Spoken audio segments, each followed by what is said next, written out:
Welcome to Mission Evolution Radio Show with Gwilda Wiyaka, bringing together today's leading experts to uncover ever-deepening spiritual truths and the latest scientific developments in support of the evolution of humankind. For more information on Mission Evolution Radio with Gwilda Wiyaka, visit www.missionevolution.org. And now, here's the host of Mission Evolution, Miss Gwilda Wiyaka.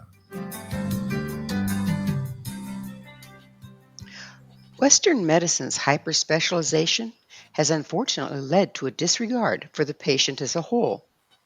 The space between medical specialties is where many patients suffer from numerous diseases. Is it time for a healthcare revolution?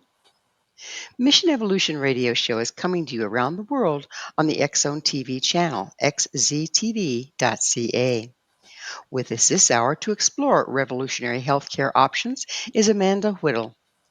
Amanda is a health psychologist, certified natural practitioner, and yoga instructor. She's worked as a practitioner providing holistic therapies and yoga, and as a researcher on a variety of health topics, including patient health professional communication, stress relief with yoga and meditation, health behavior, rehabilitation, cultural differences, and health policy. She currently works as an associate director in a rare and severe disease consultancy specializing in health policy, and with FAIM, the Foundation for Alternative and Integrative Medicine, as a European research coordinator. Her website, faim.org. Amanda, thank you so much for joining us on Mission Evolution. Pleasure to be here. Thanks so much for having me. Yeah. So your bio says you are a health psychologist. What is that? Indeed, a very good question, and one that I get in most of my conversations.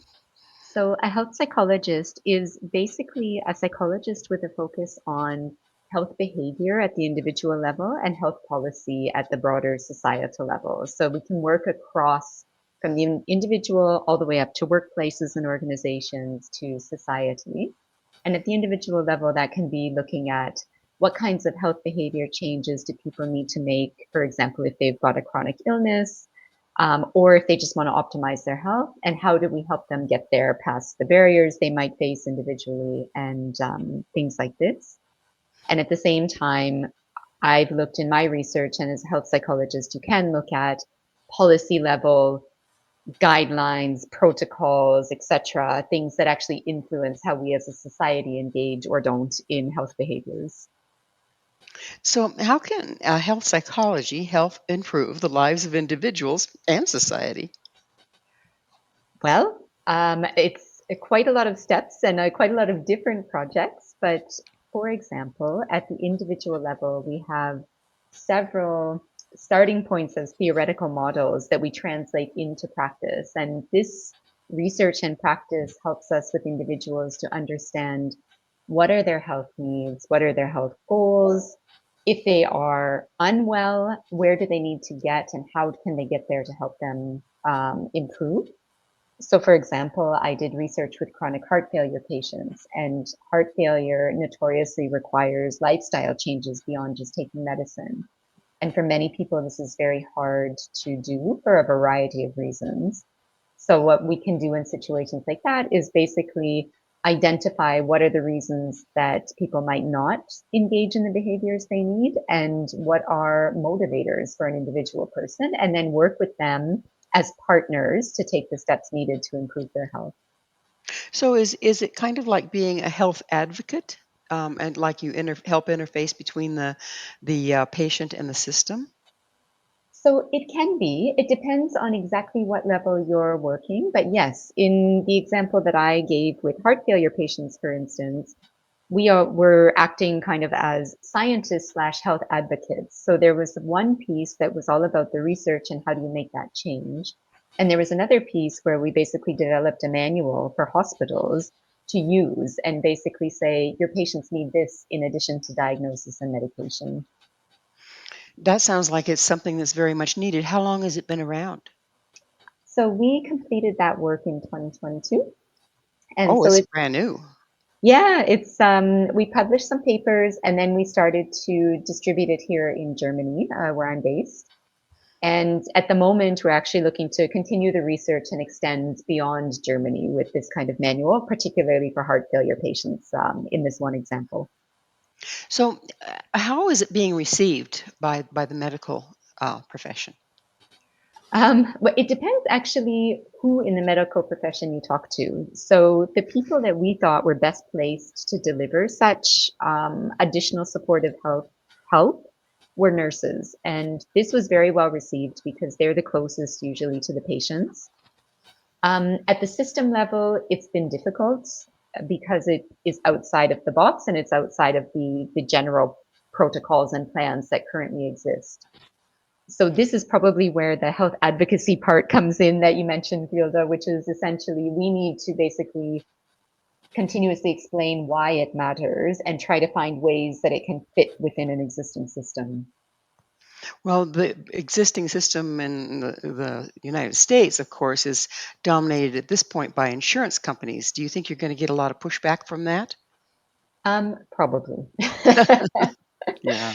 I guess, unfortunately, in the States and in many places, any kind of integrative or complementary care that's more lifestyle related isn't covered by insurance, so therefore it's not really within their scope of interest. And so the person has to pay out of pocket for that additional support? Exactly. Unless we can get it integrated, not within insurance, but within the hospital protocol, for example, and then that's a different policy area that we can work within, which might be a little bit easier than working with individuals outside of the hospital setting. That makes sense. You have the nurses there, and they've already shown that they're real excited and willing to work with it, huh? Yeah, exactly. Yeah. So increasingly, modern healthcare is becoming inefficient to the point it's being described as broken. What do you see is going on there? I think there's a few things going on there. One of which is that there are just too many sick people and not enough capacity to deal with them. Another issue, and again, of course, it differs by country, but from what I know within the countries that I've worked in, capacity is one issue, but another is that we're just seeing more and more chronic illness, which doesn't necessarily need conventional healthcare, but it's still trying to be treated by, for the most part, through those systems.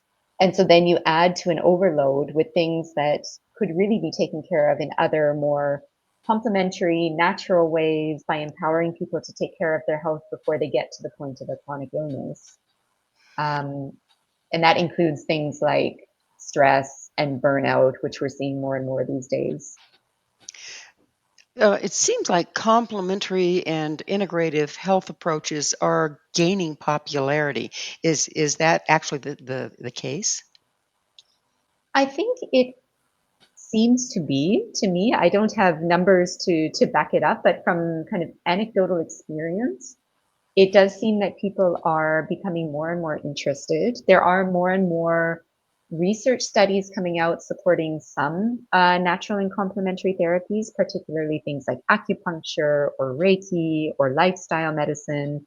So I think that's helping with the traction, as well as in many cases, a disillusionment of patients realizing that maybe conventional healthcare can't always help. And that's particularly the case when you've got less defined illness. So it's one thing if you've had a heart attack or, it's something that the conventional medicine very obviously can help. But when you've got things like adrenal fatigue or burnout or thyroid problems, or even things like cardiovascular disease that build up slowly, then I think people are starting to realize that actually there are a lot of things in your own life that you can do.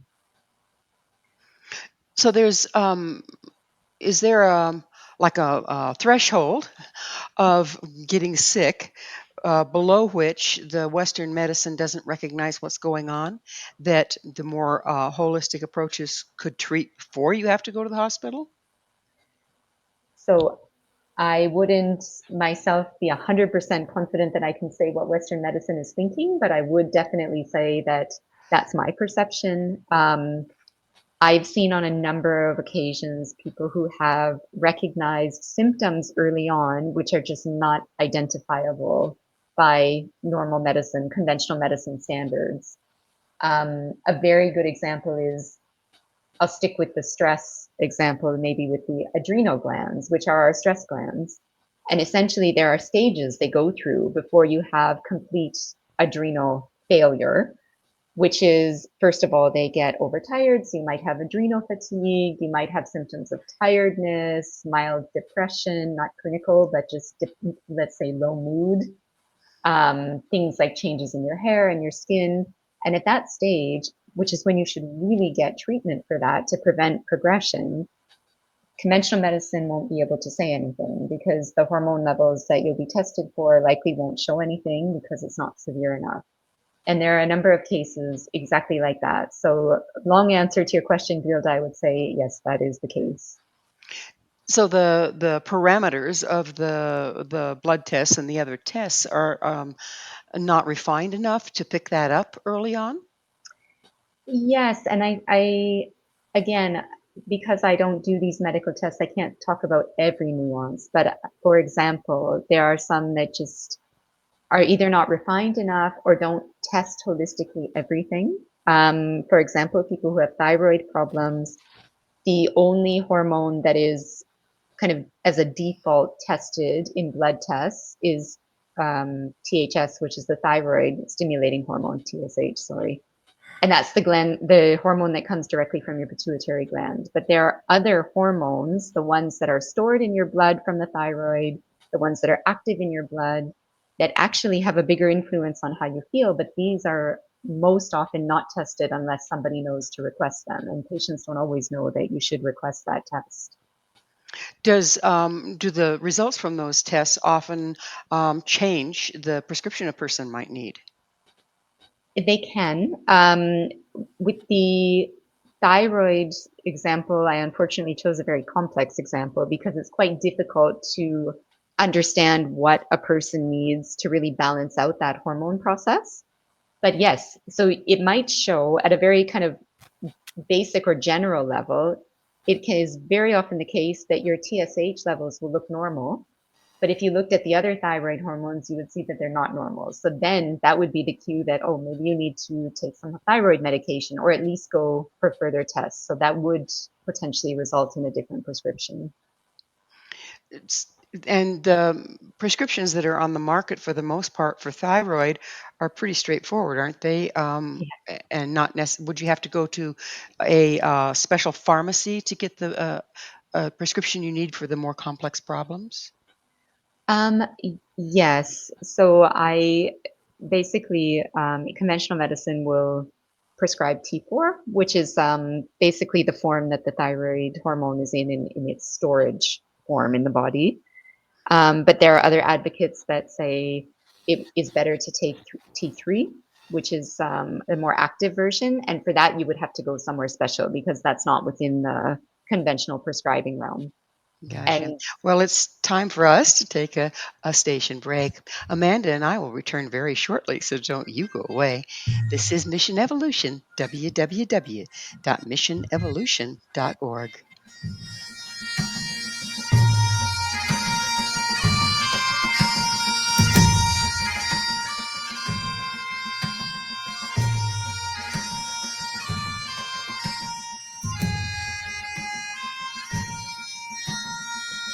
One people, one nation, searching through the night. One people, one nation, searching for the light. One people, one nation.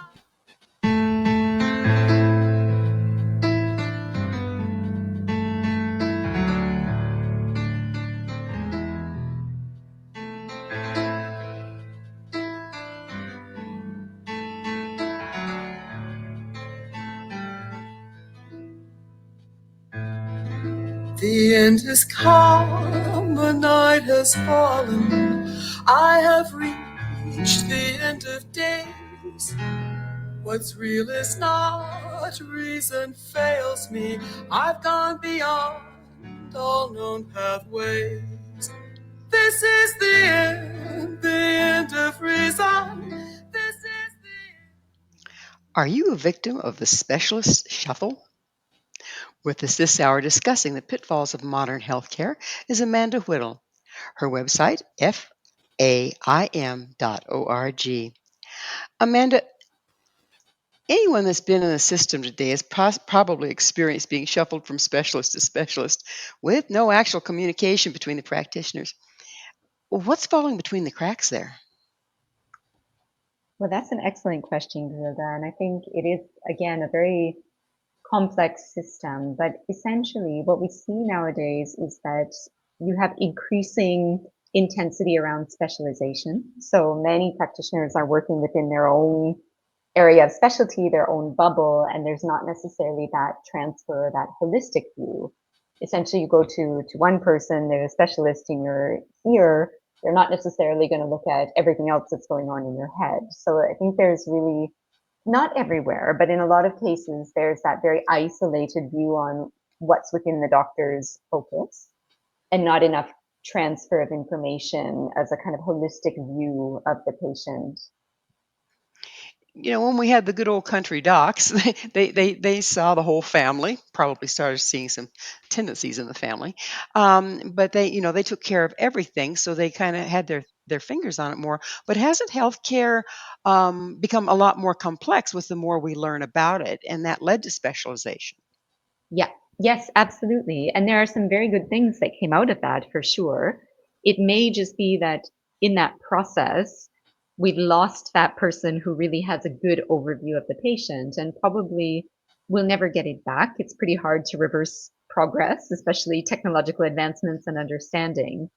So, but what is could be a replacement for that good old family doctor that knew the whole family would be some kind of system where there's more communication and more of a holistic view.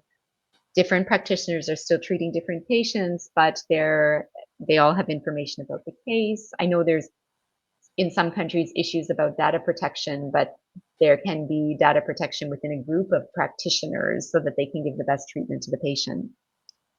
Would this be a place where a more modern day advocate would fit in? Absolutely, absolutely. Um, I have also heard that people who have studied lifestyle medicine are also really well placed for this because they've got a kind of overview on the picture of the patient's life, their behaviors, their illnesses, and so some kind of intermediate advocate could be a good solution. How available are these kind of advocates for the average person? At the moment, probably not that much. Have seen that it grows as a discipline now, and that's great. But there's not really a good place carved out in the system for such advocates, at least to my knowledge yet. And so there might be more of those people than we think, but it's not a clear path for them to know where they can best be of use with their skills and services. In your opinion, would establishing advocates take some of the pressure off the doctors? Yes, I think it would be fabulous. One of the issues, and maybe to your question that you asked in the beginning, is that doctors are very overtaxed. In the end, they're very smart, but they're still one person. So having those people that can take off the pressure where they're capable would be excellent.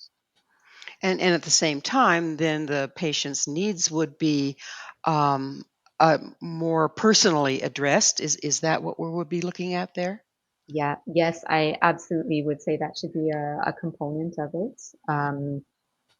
From the research perspective, but also from personal practice perspective, healing really needs that personal element. And there have been many studies that have found that people heal better with the same medical protocols. If one person has one and one person has the other, it's the person who had more interaction, comfort, encouragement from their practitioner that tends to heal faster. So that's absolutely a crucial element. And with the health deteriorating at a rapid rate, the doctors have less and less time, I would take it. Yes, Mm. most definitely. I understand you're currently European Research Coordinator for FAIM. What is FAIM? I am. FAIM is the Foundation for Alternative and Integrative Medicine. It's a nonprofit organization based in the US. And essentially, the goal of FAIM is to search the world for effective, complementary, and integrative practices, clinics, new treatments, and make that information available for people, patients, to basically inform them and empower them to take care of their health and to understand what options are available to them. So are you like making a database there? So we are actually, the website as it is now is a lot of different pieces. So there are articles, there are interviews, there are links to conferences, and our newest project is actually creating a global database. We are doing a huge scoping research of all of the clinics in the world that we are aware of that do good quality, integrative, and complementary work, and basically putting them in a database where people will for free be able to see, okay, if I have this condition, what are the treatments, the alternative complementary treatments that are available to me, and where are there clinics in the world that are offering those? Have you found in your research that there are a lot of questionable integrative and complementary services? Um, Unfortunately, yes, I have to say it's one of the problems with the field in the sense that it's not as regulated as the Mhm. medical profession. And this is a big part of the reason that FAME does what it does. What we do is to look for the high quality ones. So one of the challenges that people always face is this huge slew of alternative, complementary, integrative clinics out there and not knowing which ones are offering high quality services and which ones are not. And which ones are offering snake oil, right? Yeah, exactly. So, what do you do as European Research Coordinator for FAIM? So I do a number of things. The basic work I do is actually seeking out and searching for these high quality clinics. So that's a mixture of researching them online, reaching out, asking questions, and in the cases of clinics that look exceptional, doing interviews with them, maybe doing site visits. And that really forms the foundation of my involvement with FAME. But in addition to that, I attend conferences to find out what are the newest alternative and integrative medicine practices out there. And through most often those and my identification of clinics, I do a lot of interviews where I either visit a clinic and write it up so people can understand about it, or I do video interviews so people can get insight to a particular treatment or clinic, the people behind it, and understand a little bit more. And those come out about once per month. That must keep you pretty busy and traveling a lot. Indeed, it does. Mhm. So, when you run across a new complementary or integrative modality or approach, do you start researching where they've been tested, if there's any independent studies, that sort of thing? Yes. Yes. So we really try to understand what is the current state of the research out there, but we also really try to understand from the clinics themselves and observing and asking questions about what other clinics are doing, what have the effects been? Because unfortunately, in this field, the science won't necessarily tell you everything. It often lags a bit behind just because it's less funded than conventional medicine. So we have to do both, which is look at the scientifically, so the published articles, but also look in between the cracks at what are we seeing on the ground with patients and clinic experience. That sounds pretty complex. What has some of your research in the field found? Um, well, so my most recent research has actually been more around behavior change and well, let me back up a little bit. The research around the clinics directly related to that was a kind of scoping review we did about the different practices, the common treatments in different countries, the policies, and that found essentially that there are a few practices in the world that are becoming more accepted at a kind of policy level, scientifically based level, which is things like acupuncture, in some cases, herbal medicine, in places like China, of course, traditional Chinese medicine. So we've done a kind of review on that of a kind of global landscape. And we've also seen that some countries offer learnings in terms of their policies. So, for instance, I think it's Australia that has actually integrated acupuncture into its list of treatments that are regulated, which is fantastic. So then you can have that available, but it's also, you know, that you've got a certain quality. So, what's the most horrifying um, example of low quality integrative and complementary medicine that you've run across? Oh gosh, that's a good question. I think I wouldn't pick directly on any particular clinic or place, but what I do see a lot is advertisements for these kind of magical machines. So machines that do something fabulous with your energy, but it's not really clear what, and they maybe spit out a whole bunch of results that say, oh, you're imbalanced in this part of your body and this part of your mind. And I think in some cases you do have things like bioresonance, which really works with the body. But I'm quite concerned when I see a lot of unknown companies just advertising for quite a lot of money certain devices that are supposed to tell you everything about the state of your body, mind, and emotions. So this I would be a little bit myself leery of. And there's no regulate. I mean, I know in the States, making medical claims is people, like, it gets jumped on right now. How is Yeah. that internationally? So it does vary internationally, but I would say by and large, and I really I would say my knowledge about the Asian countries is a bit limited, so I can't make a sweeping statement. I think China, Japan, they have some regulations that are maybe more advanced. But in the Western kind of North America, Europe world, it's just very unregulated. So people maybe don't make blatant claims, but they can say a lot of things and get away with it because there's no law that says they can't. So they've learned to slide between the cracks of what is regulated. Exactly. Mm, Exactly. that is concerning, isn't it? It is, and it's unfortunate because it's a great field and there are a lot of good practitioners out there, and this element can really undermine all of the good work that's being done. Isn't that true in just about every modality? It just takes one bad apple. It is true, unfortunately. Well, it's time again for us to take another station break. Amanda and I will be right back to continue our discussion, so stay right there. This is Mission Evolution, www.missionevolution.org.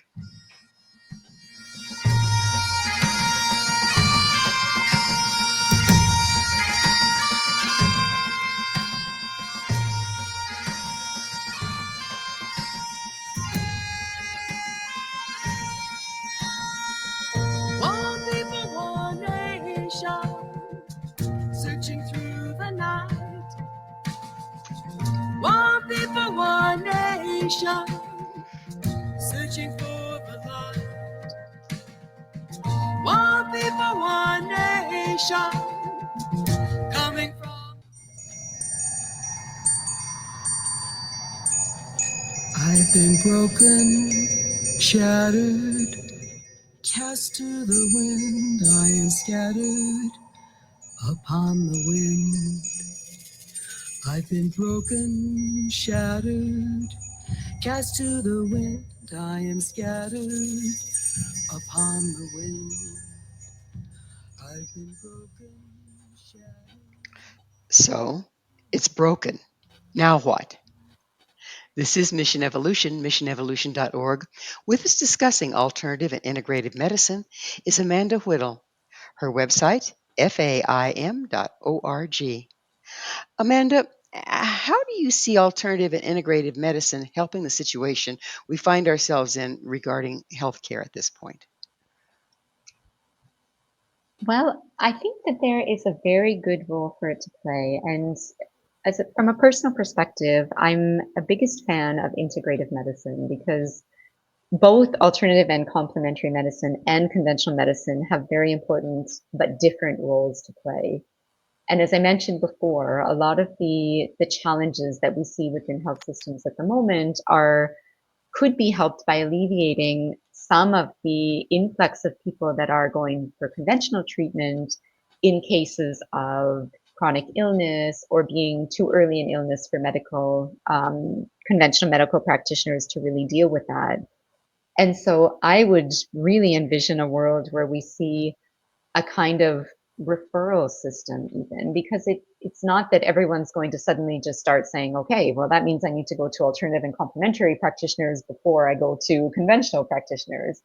Probably has to be the other way around, where there's an awareness within the conventional community that if they see someone they can't deal with, or that it's maybe outside of their scope, then they have a referral process, and vice versa. If somebody comes with a very acute illness to a natural health practitioner, there are going to be situations where they should be referring them to the conventional practitioners or hospitals. So this kind of two-way street, I think, would really go a long way in helping what we're seeing now. How much do you think the fact that, okay, so your health insurance company only pays for your conventional, and so everybody is just flooding the conventional, even though alternative would be better? How much is that playing a role here in the This, overload? yeah, that's a great point. And again, unfortunately, can't contribute a number to it, but I would say it plays a large role. When I worked as a practitioner in Canada, and also what I see here in Germany, is the people who see complementary alternative practitioners are usually the ones that can afford to do it. And the big majority of society at the kind of middle class or lower level doesn't necessarily have extra money around. So it's going to be very natural for people to say, well, I'm going to do within what's covered for me because that makes the most sense. Right, yeah, and so the change would probably have to happen at the insurance company level. Um, Yes. yeah, for Yeah. the average income person. Would you mind going into us? We've been talking about integrative, complementary, and alternative medicine. Would you go into us what the difference is between those three? Yes, absolutely. For the most part, these terms are used interchangeably. I think there's not a clear distinction that you easily see online or in discussions. But basically, complementary medicine is used to kind of refer to anything that's medical or health oriented that's used outside of conventional medicine. Alternative is basically the same. The only difference is when you've got things. So, alternative would refer to practices like acupuncture, like energy medicine, and things like this.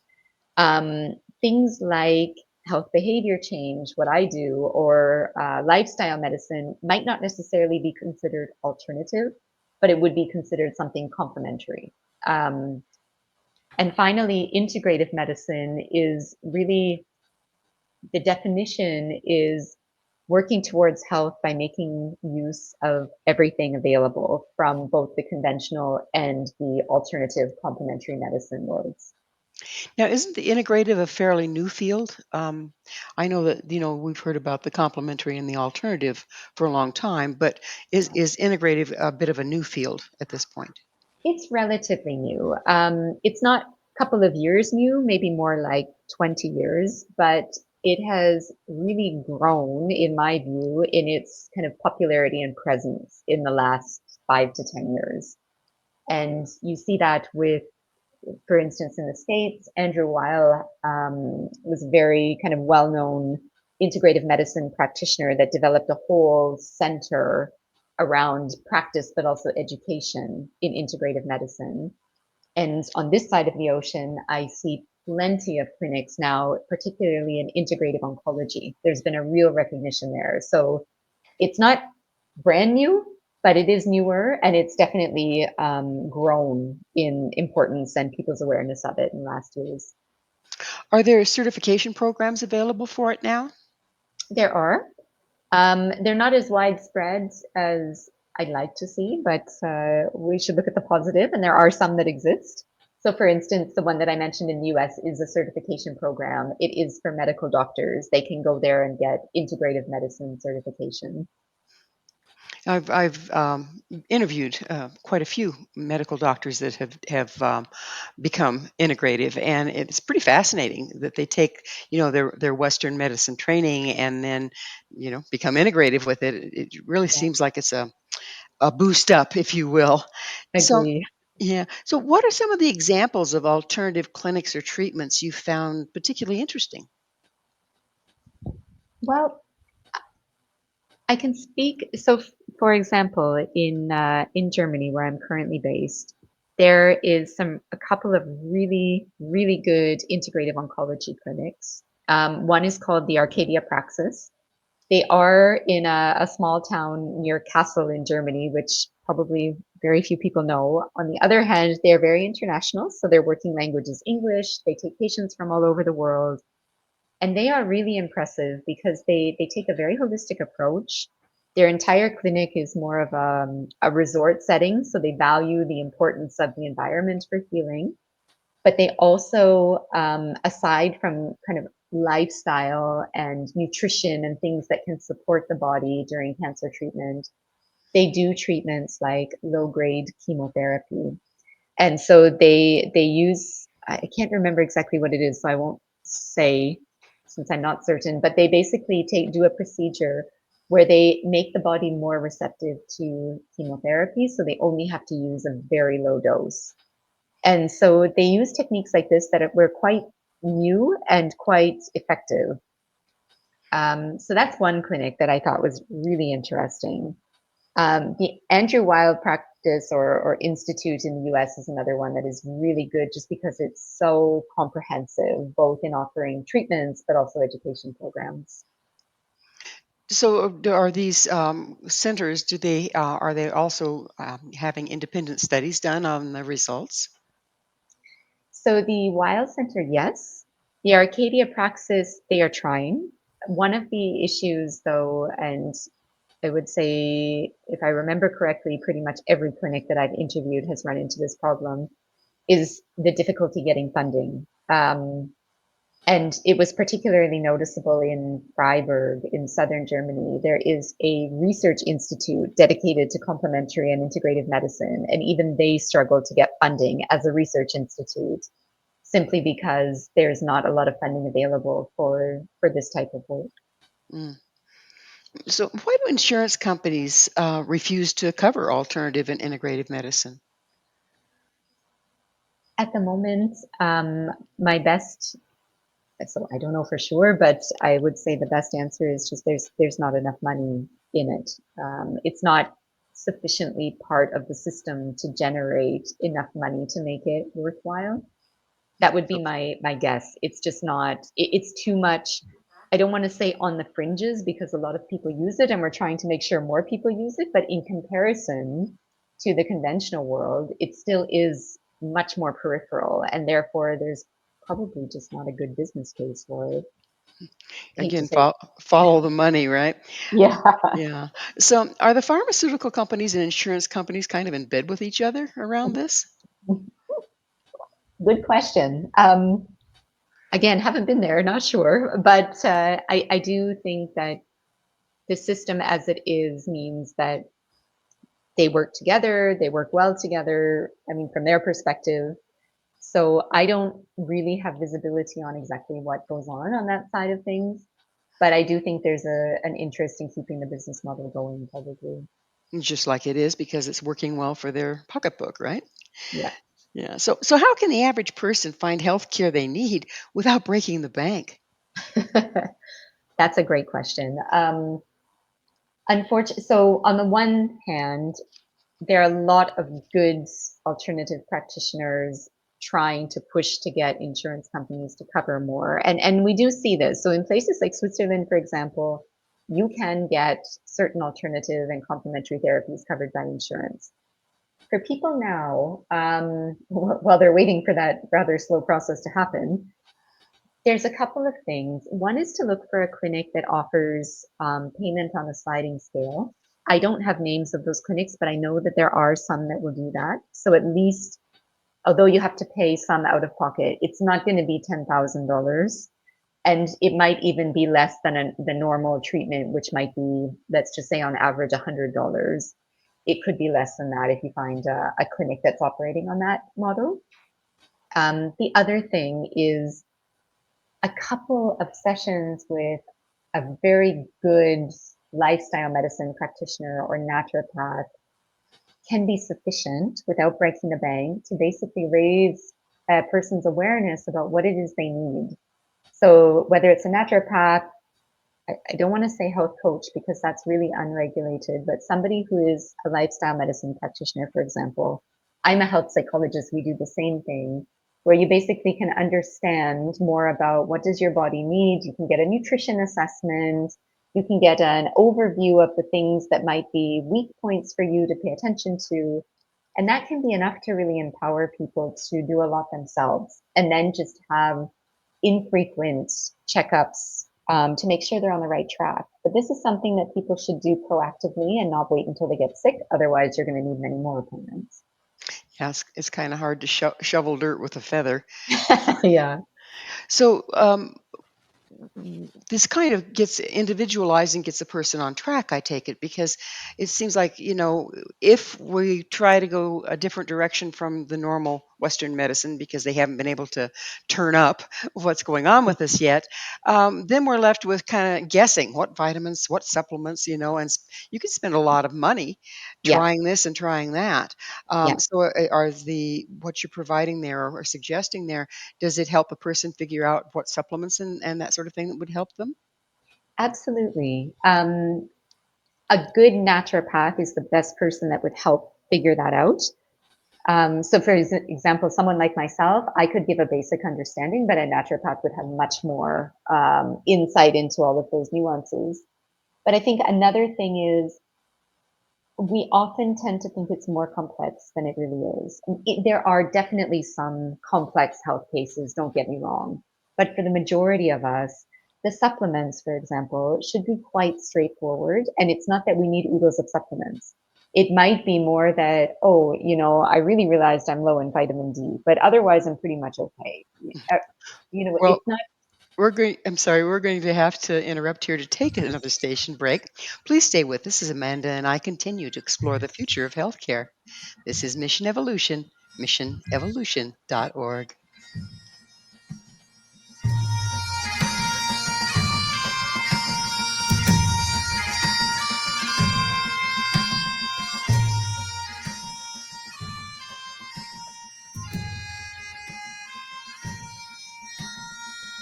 One people, one nation, searching through the night.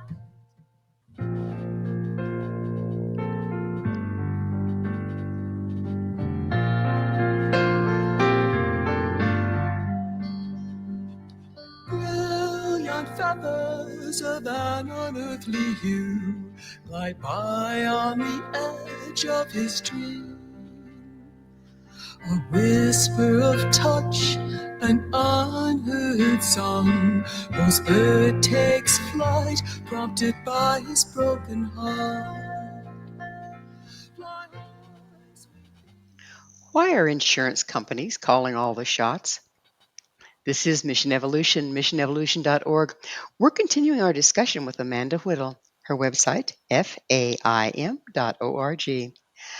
Amanda, are we intentionally, this is a tough question, I'm sure, but are we intentionally being kept in the dark about alternatives to mainstream healthcare? And if so, why? That is a tough question. Again, I guess maybe it's too much of the scientist in me. I'm always hesitant to say a black and white answer. But there are many people that feel that to some extent that is the case. And unfortunately, the way the world is structured right now, the money is not in alternative and integrative medicine. And so for some, probably making a switch to that being a more mainstream part of our world is a bit frightening because it would mean not a crumbling, but a restructuring of things as we know them right now. And the things as we know them right now are serving some people quite well, apparently. Yeah. So what does FAIM have to offer people interested in alternatives to mainstream medicine? So the main thing we have to offer is a lot of information. So basically, we try to offer the most up-to-date information on treatments that are available, on tips for people to maintain their health, on different clinics, as I mentioned. So we have this database that will be coming out, which will be easy to navigate for people. But essentially, it's updated regularly with all kinds of information. So if somebody wanted to know what's available right now, not just in the US, but all over the world, then FAIM offers content that we've checked, people we've interviewed, where obviously we don't see the day-to-day practices, but where we've at least felt like they are offering good quality. We've done our quality check that we can do. So we offer people a kind of portal to check what's available and where are places they can go that would offer them good quality care. One of my prior guests was suggesting, and it was an interesting concept, that AI would be involved, so that a person could enter in, what they're experiencing, and AI could possibly spit out options or places for care or op- probable diagnosis, that sort of thing. Are you looking at anything like that happening, where your website has a search capability? Oh, that's a good question. So at the moment, we're really focusing on getting the content that we have out and that we've personally checked. I think AI in the future might be something that we look at to make it easier and faster for people. I would just be a little bit hesitant because part of what we really try to offer is information that we feel confident in. And AI, as far as I see at this stage, is good, but it doesn't always give you the most reliable sources. So we would be a little bit hesitant to say, yeah, you can just search for this and AI will give you a potential treatment or diagnosis. We wouldn't have confidence in it at this stage. But to use AI to search your website could make it more convenient. Yes, absolutely. And this, I think, is a feature that we would absolutely think about doing because I absolutely appreciate that people are busy and anything that can make their lives easier would be appreciated. So that's certainly something on the horizon. Yeah, because it seems like if you have copious amounts of information, people can get lost in it. Yeah. Yes, indeed. So the first thing that we would do is we already will have a search function, kind of a basic search function. And it will be most people who come to the site will be looking for something specific if they've got a certain problem. So they will be able to search that. And that already narrows down what results they will get in terms of treatments that are available. And then I would suspect that they're not going to want to fly all over the world to look for a treatment. So they will also be able to then search specifically for where in the world they're looking. Oh, that sounds like it narrows down nicely. How far along are you on this website? So we're quite progressed in terms of the content, and we're in the process now of translating that into a platform. So probably in about Q4 this year is when we expect it to go live. Q3, That Q4. Go ahead. Yeah, sorry, second half of the year. So how long have you been at it? We've been at it for about a year and a half. Oh, that's impressive. What would happen if people around the world were to have easy access to high quality information about integrative and complementary medicine? For example, what's your target here? So our target is really to, first of all, empower people to understand what's available to them. So the idea that the hope is that having this information available essentially bypasses that first step that a lot of people get stuck at before you even talk about the money part, which is, I don't even know where to start looking. Hmm. So here is a place where it's easy to start looking. It's easy to see what's available and not have to think about, are these clinics good? Are readers at least know FAME's been around for about 20 years, so we're not new. We have a reputation for offering good quality. So hopefully that gives people confidence to say, okay, if it's on the website, they know we've done our due diligence, and provides a good starting point. So let's bring it down to the individual. What small daily tips have you learned from your research and practice that you can offer our audience to incorporate in their healthcare well-being protocol? Mm. In all honesty, I think that the tips I find most effective are the most basic ones. So the concept of mindfulness is a bit of a buzzword now. But there really is a lot of value to taking a few minutes at the beginning of your day, middle of your day, end of your day, or all three, and just checking in with some basic things. Notice your stress levels, notice how you feel, notice how you react to certain foods. So things like that, 5 minutes. It doesn't have to be a lot. We're really bombarded right now with apps and things that track, have you slept enough? Have you eaten enough? And these might be useful, but at the same time, they detach us from the signals that our bodies send anyway. So that's one really important one. And the other thing I would say is it doesn't have to be difficult. So there are a lot of really small things we can do in terms of just making sure that we create sleep rituals so that we go to sleep at the same time, more or less, we get enough sleep. You can cook a lot of delicious, healthy foods without investing a lot of time. So just a few changes can make all the difference in terms of how you feel in your daily life. And it doesn't have to take up a lot of time. It doesn't have to be expensive.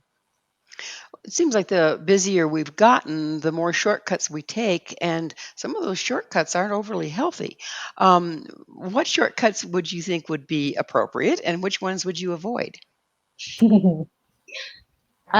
So I would definitely avoid the shortcut of eating out or eating processed packaged foods wherever possible. Um, but in place of it, I would use a shortcut of saying you can eat a lot of things that really don't require that much preparation, but that are very healthy for you. If you like salads, that's an easy one, but you can easily put together a soup and some organic cheese and whole grain bread. So there are shortcuts you can do to have quick meals, but not processed ones. Yeah, Go ahead, I was going to give you another example. please. For exercising, I would also suggest that some people really like going to gyms and taking classes. Honestly, a shortcut here is you can get a lot out of just going for a walk around where you live or doing stretches and weightlifting at home. So that's another one. I wouldn't skip out on the exercise, not at all, but you don't necessarily have to pay an expensive gym membership and drive, I don't know, half an hour to get to your gym. You mentioned organic. How important is organic at this point? In my view, it's very important.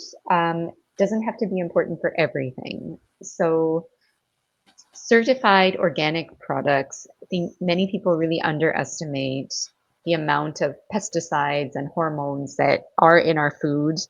And there are a lot of illnesses coming up right now that people have all kinds of theories about. Like you've seen many more people on the autism spectrum. We shouldn't underestimate the potential impact of those things.